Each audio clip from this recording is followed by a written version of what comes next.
Shout out to the Pacers podcast.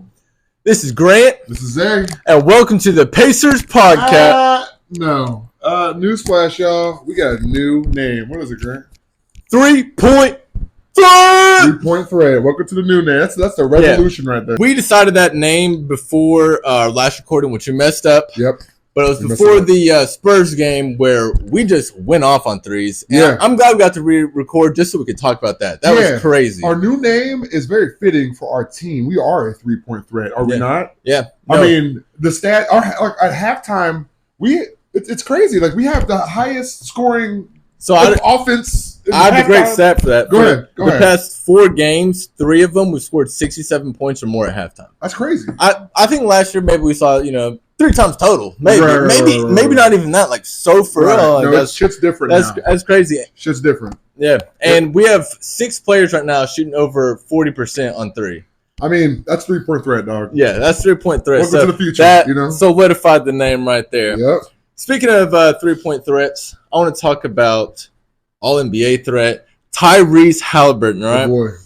After 5 games of him playing, he did miss a game. Yep. He had 24 points, 12.4 assists, and 4 rebounds. Top 5 and in the league. we were talking about in previous podcasts how if he just went up to 20 to 25 points a game, and if he just went up from 10 to like 12, 13 assists, that's big difference. Big. And he's doing it. Yeah, and he's doing it. He's doing it. So. I saw the ESPN thing, and it was top 10 players under 25. Yeah. Tyrese was 4, I think, and he was smashed between like Wemby and somebody else. So I'm like, I'll take Wemby and John Morant. No. Wemby was 3, John Morant was 4, Tyrese Halliburton was 4.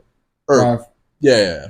How is John Morant even in any type of conversation right now? That's the kind of hate we get, and it drives me crazy. He is above him. But who, John?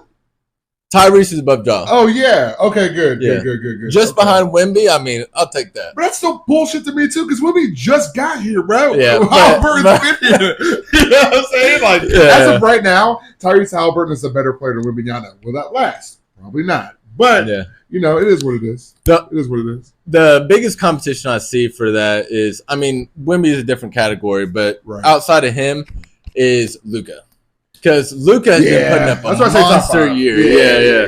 It's hard to pass him. But I really think he can be All-NBA, and he definitely can be the best point guard in the East. I don't know if how he's playing right now, I don't think he has competition in the East, at least. Yeah, who's better for real? Let's be real. Let's be really real. Name the team. He's better than Trae Young. Facts. Yeah.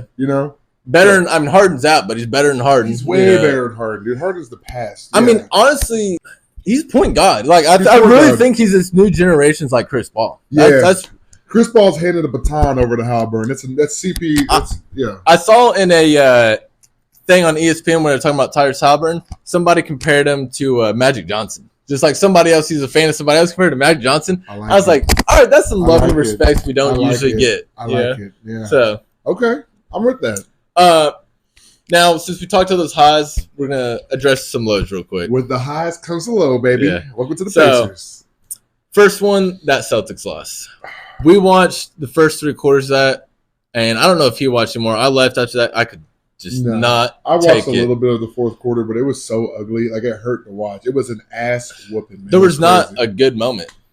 Like, the only kind of silver lining is Jarice Walker and Ben Shepherd scoring their first points. Cool. But Halliburton was out. Whatever. Yeah. But it's tough. That kind of exposed us for if Halliburton's out, we could miss playoffs. And that kind of explains last year, like, we were on a good trajectory and he went out.